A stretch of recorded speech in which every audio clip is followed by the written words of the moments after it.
Hello student, good morning. आज आपको फिर एक्सरसाइज 7.3 का क्वेश्चन नंबर 4 बता रहे हैं। आइए 4 को देखते हैं। इसमें आपको फिगर नहीं दिया हुआ है, आपको फिगर बनाना है। लेकिन चलिए पहले क्वेश्चन पढ़ते हैं कि BE and CF are two equal altitude. तो चलिए यहाँ पर हमने एक ABC एक ट्रायंगल बना दिया है। इसमें BE और CF दो इक्वल एल्टीट्यूड हमने बनाया। अब आपको यूज RHS कंग्रुएंसी, RHS यूज करना है, राइट एंगल हाइपोटेनस साइड। उसको उस थ्योरम को या उस कंग्रुएंसी रूल को यूज करते हुए आपको यह प्रूव करना है कि ABC एक आइसोसेलेस ट्रायंगल है। चलिए फिर प्रूव करने के लिए हम लोग को जो गिवन है तो लिख देंगे गिवन, और टू प्रूफ में लिख देंगे कि ABC आइसोसेलेस ट्रायंगल, या टू प्रूफ में लिख देंगे। अब प्रूफ दिखते हैं।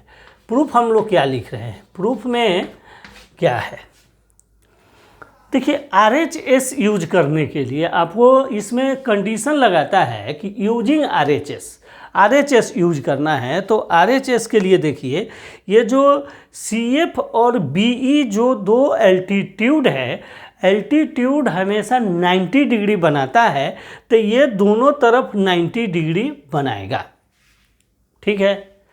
लेकिन हम लोग क्या कर रहे हैं कि इस इधर से 90 डिग्री और इधर से 90 डिग्री लेते हैं और दो ट्रायंगल को ढूंढ रहे हैं। देखिए ट्रायंगल BFC, आप इस ट्रायंगल को ध्यान से देखिए, BFC कौन है, यह BFC हो गया।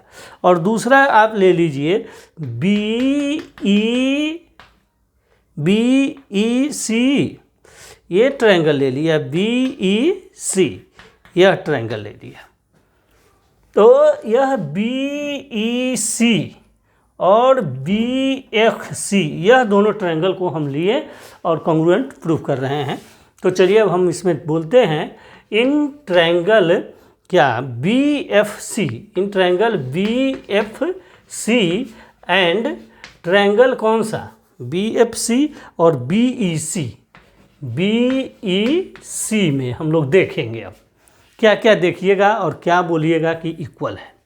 पहले हम लोगों को यह बताना है, क्या बताएंगे कि एंगल F और एंगल E इक्वल है, F और E इक्वल है। Angle F is equal to angle E कह सकते हैं, या इसी को आप कहिए BFC इजकल टू BEC, यह इक्वल है F इजकल टू E। क्यों इक्वल है, क्योंकि इच एंगल 90 डिग्री, क्यों, क्योंकि BE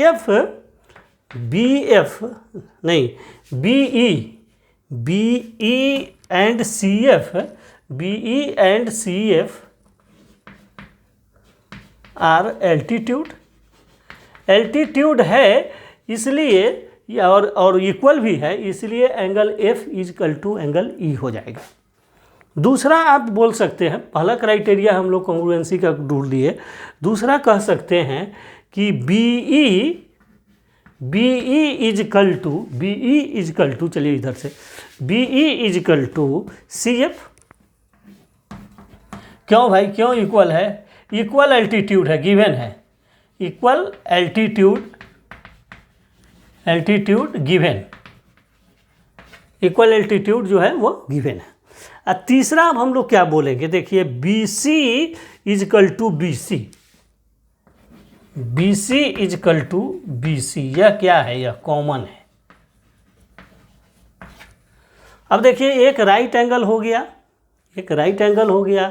एक हाइपोटेनस हो गया। देखिए राइट एंगल के सामने यह हाइपोटेनस, इस राइट एंगल के सामने यह हाइपोटेनस। तो एक राइट एंगल हमने यूज कर लिया, एक हाइपोटेनस यूज कर लिया और एक यह साइड दोनों यूज कर लिया। तो हम लिख सकते हैं ट्रायंगल BFC एंड, चाहे कॉन्ग्रुएंट लिख दीजिए, कॉन्ग्रुएंट है ट्रायंगल BEC के।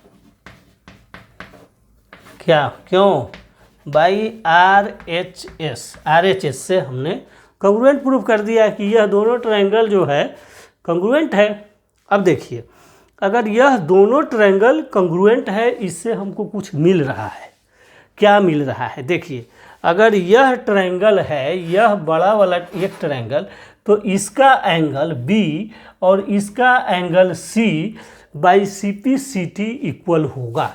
Angle B is equal to angle C equal है, क्यों? By CP/CT।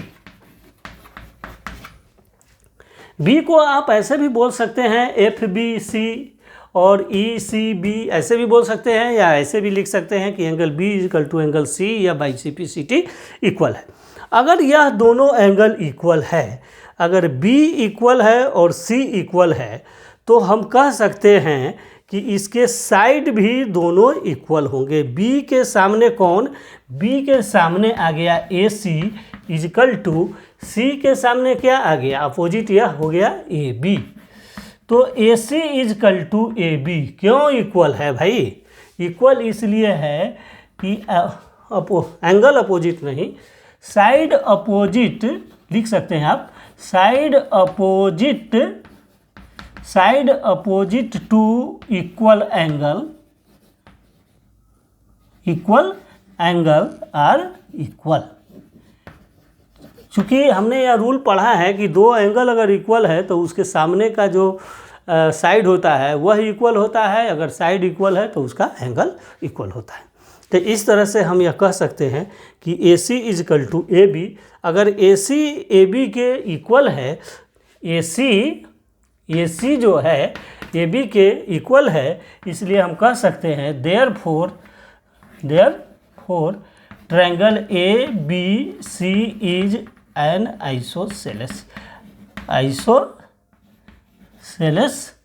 ट्रायंगल आप लिख सकते हैं।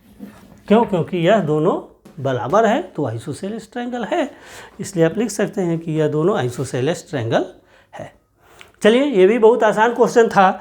अगर आपको यह समझ में आया है तो प्लीज़ हमारे चैनल को सब्सक्राइब कीजिए, लाइक कीजिए, शेयर कीजिए, और हमारे वीडियो को देखने के लिए आपको बहुत बहुत धन्यवाद। ओके, फिर नेक्स्ट वीडियो में आपसे मिलते हैं। Thank you.